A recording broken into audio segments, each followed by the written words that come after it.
12వ తేదీ ఆగస్టు నెల 2024 సంవత్సరము.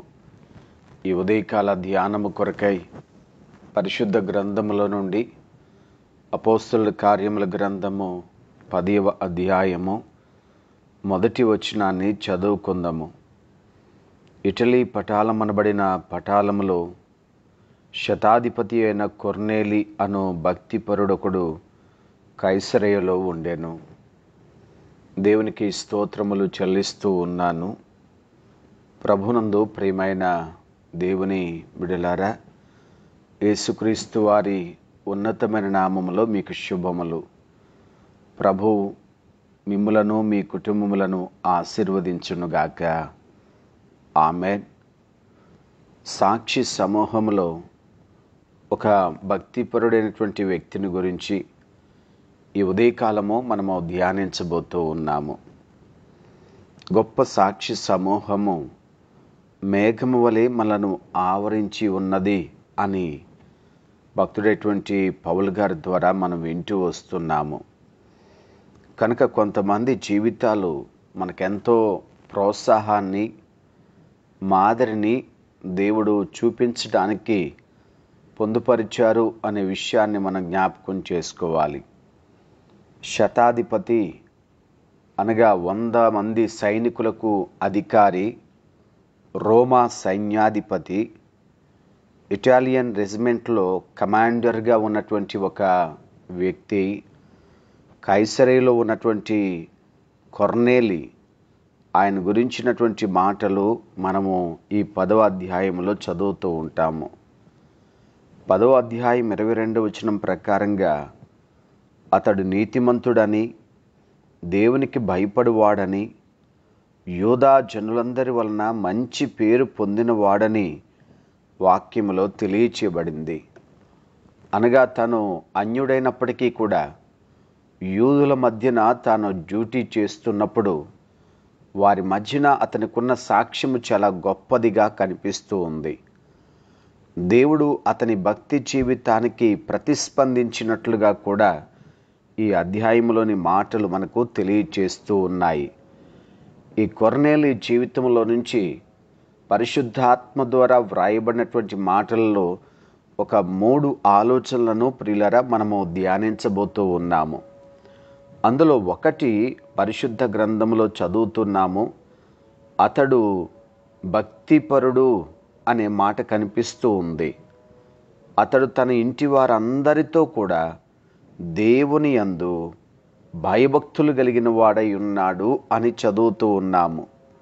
సాధారణంగా అధికారము అనేది ఒకరి చేతికి వస్తే ఆ అధికారాన్ని చాలామంది అడ్డుపెట్టుకొని భయపెట్టేవారుగా వారిని మనం చూస్తూ ఉంటాము.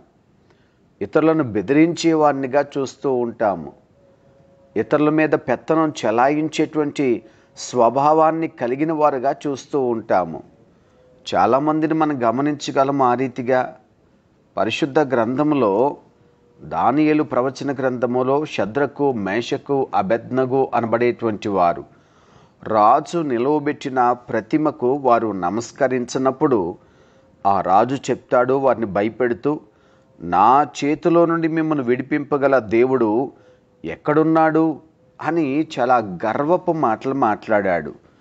అంటే తనకున్న ఆ రాజరికపు అధికారాన్ని అడ్డుపెట్టుకుని తన రాజ్యములో ఉన్నటువంటి వారిని, తనకంటే బలహీనంగా ఉన్నటువంటి వారిని భయపెట్టే వ్యక్తిగా ఇక్కడ నెబుకద్నెజరు కనిపిస్తూ ఉన్నాడు. అలాగే రాజుల 2వ గ్రంథము 18వ అధ్యాయము 35వ వచనం ప్రకారంగా అష్షూరు రాజు అయినటువంటి సన్హెరీబు తన దాసుడైన రబ్షాకేను పంపించి ఆనాటి ప్రజలను, రాజును కూడా భయపెట్టడం ప్రారంభించాడు. అందులో వ్రాయబడిన మాట, యెహోవా మా చేతిలో నుండి యెరూషలేమును విడిపించును అనుటకు ఆయా దేశముల దేవతలలో ఏదైనను తన దేశమును మా చేతిలో నుండి విడిపించినది కలదా అని భయపెట్టడం మొదలుపెట్టాడు. ప్రియ దేవుని బిడ్డలారా, అధికారం ఉంటే చాలు అడ్డుపెట్టుకుని భయపెట్టడానికి ప్రయత్నం చేసేటువంటి దినాల్లో ఇక్కడ కొర్నేలి గొప్ప అధికారం కలిగిన వాడైనప్పటికీ కూడా దేవునికి భయపడి జీవిస్తూ ఉన్నాడు. దేవునికి భయపడేటువంటి అధికారులను చాలా అరుదుగా చూస్తూ ఉంటాము. దేవుని పట్ల భయభక్తులు కలిగినటువంటి వారిని చాలా అరుదుగా చూస్తాము అధికారులలో. అలాంటి అరుదైనటువంటి వ్యక్తులలో ఒకడు కొర్నేలి అనే విషయాన్ని మనం జ్ఞాపకం చేసుకోవాలి. అతడు భయభక్తులు కలిగి ఉండడము అనేది నిజంగా ఎంత గొప్ప అనుభవం అది. బైబిల్లో చెప్పబడుతున్న మాట ఏమిటంటే, ఎవరైతే దేవుని పట్ల భయభక్తులు కలిగి ఉంటారో వారు నిత్యము క్షేమకరమైనటువంటి జీవితాన్ని జీవిస్తారు అని వ్రాయబడింది. అది ద్వితీయోపదేశకాండము 5వ అధ్యాయము 29వ వచనం. వారికిని వారి సంతానమును క్షేమము కలుగునట్లు వారు నా యందు భయభక్తులు కలిగి నా ఆజ్ఞలన్నిటినీ అనుసరించే మనస్సు వారికి ఉండిన మేలు. దేవుని వాక్యం వింటున్న ప్రియ స్నేహితులారా, ఎవరైతే దేవుని పట్ల భయభక్తులు కలిగి ఉంటారో వారు నిత్యము కూడా క్షేమమును కలిగి ఉంటారు అని వాక్య వాగ్దానం మనకు అనుగ్రహించబడుతూ ఉంది. కనుక మన క్షేమానికి మూలము మన పదవి కాదు, మన అధికారం కాదు, మన సంపద అంతకంటే కాదు, మనకున్న జ్ఞానము బలము కూడా కానే కాదు. దేవుని పట్ల భయభక్తులు కలిగి ఉన్నవారు క్షేమంగా జీవిస్తారు. కనుక కొర్నేలులో ఉన్న ఈ గొప్ప లక్షణము మనకు ఒక మంచి మాదిరి అని జ్ఞాపకం చేసుకోవాలి. కనుక ప్రియులారా, మనం దేన్నో చూసుకొని భయపెట్టేవారముగా కాకుండా దేవుణ్ణి చూసి భయభక్తులు కలిగి జీవించేవారుగా ఉండుట మనకు మేలు అని గుర్తించాలి. కొర్నేలి అనే భక్తునిలో ఉన్న రెండవ గుణం ఏమిటంటే, అతడు బహు ధర్మకార్యములను చేస్తున్నటువంటి వాడు అని వ్రాయబడింది.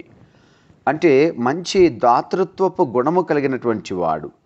ధర్మము చేయుట, ఇతరులకు మేలు చేయుట అనేది దేవునికి చాలా ఇష్టమైన కార్యం. అది చాలా పర్యాయములు ప్రియులరా ఆశించే మనస్తత్వాలు కలిగి ఉంటారు అధికారంలో ఉన్నటువంటి ఎక్కువ శాతం మంది. కానీ అధికారం కలిగినటువంటి కొర్నేలి ఇచ్చే మనసు కలిగి ఉంటున్నాడు, సహాయపడే మనసు కలిగి ఉంటున్నాడు.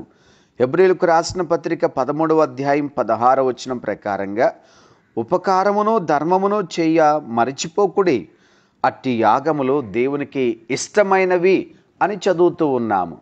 కనుక దేవునికి ఇష్టమైనది ఏదినంటే మనము అన్యాయంగా దోచుకోవడం కాదు, కానీ న్యాయంగా సంపాదించిన దానిలో దీనులైన వారికి, అక్కర్లో ఉన్న వారికి, బీదలైన వారికి సహాయము చేయుట అనే విషయాన్ని దయచేసి గుర్తించాలి ప్రియులారా. అయితే ఇక్కడ గమనించవలసిన మరొక మాట ఏమిటంటే, కొర్నేలి చాలా ధర్మకార్యాలు చేస్తున్నాడు అనే విషయం ఆయన చెప్పుకోలేదు.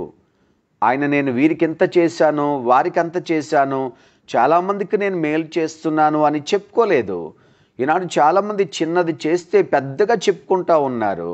వారి గురించిన ప్రచారం చాలా ఎక్కువైపోతుంది. వారు చేసిన కార్యం తక్కువ, వారి కొరకైన ప్రచారం చాలా ఎక్కువ. అలాంటి భక్తిపరుడు కాదండి కొర్నేలి. కొర్నేలి చేసిన ధర్మకార్యాలను గురించి దేవుడు సాక్ష్యం చెప్తూ ఉన్నారు. ఎంత అద్భుతమైన విషయం అండి.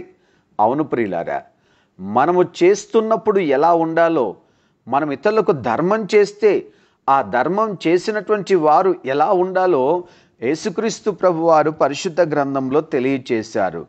అది మత్తయి సువార్త 6వ అధ్యాయము 2వ వచనము నుండి చదువుకుందాము. కావున నీవు ధర్మము చేయునప్పుడు మనుషుల వలన ఘనత పొందవలెనని వేషధారులు సమాజ మందిరములోనూ వీధుల్లోనూ చెయ్యులాగున నీ ముందర బోర ఊదింపవద్దు. వారు తమ ఫలము పొంది ఉన్నారని నిశ్చయముగా మీతో చెప్పుచున్నాను.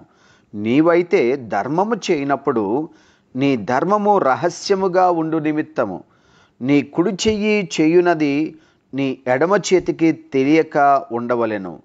అయితే రహస్యమందు చూచు నీ తండ్రి నీకు ప్రతిఫలం ఇచ్చును. ప్రియ దేవుని బిడ్డలారా, మనము ధర్మము చేస్తున్నప్పుడు, దాతృత్వాన్ని కలిగి ఉంటున్నప్పుడు, ఇతరులకు సహాయపడుతున్నప్పుడు అది రహస్యంగానే ఉండాలి. ఎవరికి చెప్పకూడదు. ఆనాడు యేసుక్రీస్తు ప్రభు దినాలలో చాలామంది తమ ముందు బోర ఊదించేవారట. అంటే తమ గురించి గొప్పలు చెప్పుకునేవారట, ప్రచారం విపరీతంగా చేసేవారట. వారు ప్రతిఫలం పొందారు. అంటే ఇతరులు, ఈయన చాలా ధర్మాత్ముడండి, ఈయన చాలా మంచివాడండి, ఇతడు చాలా ప్రేమించే వ్యక్తి అండి, ఇలా మనుషులు చెప్పినప్పుడు ప్రభు అంటున్నారు ప్రతిఫలం పొందేశాడు ఆల్రెడీ, దేవుని నుంచి అతనికి ఏమీ కూడా రానే రాదు.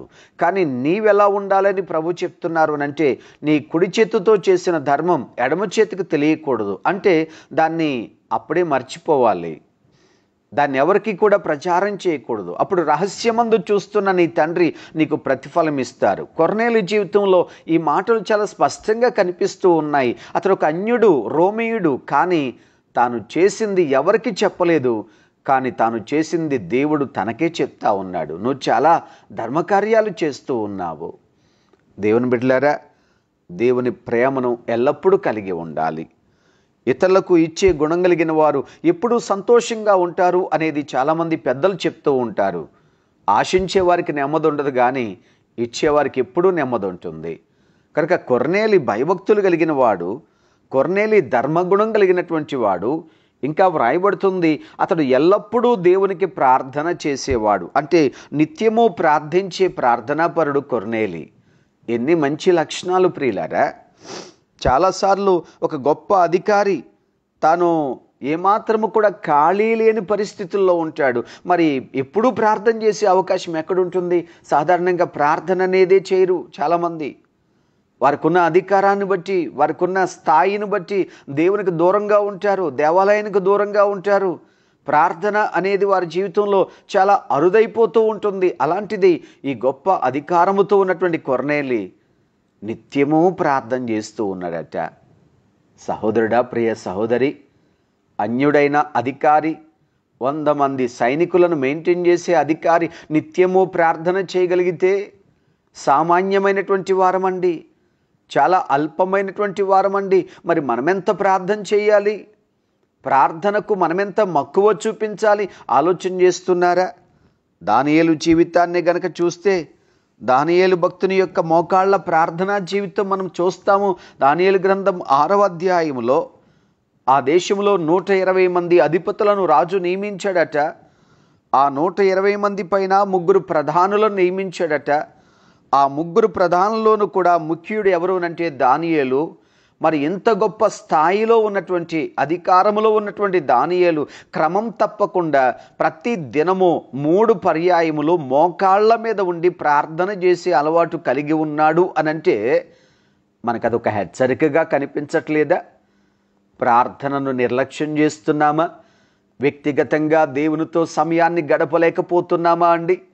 సంఘ సమయాన్ని గడపలేకపోతున్నామా? ఆరాధనా సమయంలో మనం దేవునితో కాలాన్ని గడపలేని వారముగా ఉంటున్నామా? ఒకసారి ఆలోచన చేసుకోవాలి ప్రియులారా. కొర్నేలిని గురించి ఇంత చక్కగా పరిశుద్ధ లేఖనాల్లో వ్రాయబడడానికి, ఒక అన్యుడైనటువంటి అధికారిని గురించి ఎంత అద్భుతమైన మాటలు వ్రాయబడడానికి గల కారణం ఏమిటంటే, అతని జీవితం దేవునికి చాలా ఇష్టమైంది. ఎందుకంటే దేవుని భయం కలిగినటువంటి వాడు, దేవుని పట్ల ప్రేమ ఇతరుల పట్ల చూపించినటువంటి వాడు, ఎల్లప్పుడూ దేవునికి ప్రార్థించే అనుభవాన్ని కలిగినటువంటి వాడు. మార్టిన్ లూథర్ గారు చెప్పిన మాట ఎప్పుడు మనం జ్ఞాపకం చేసుకుంటూ ఉంటామండి.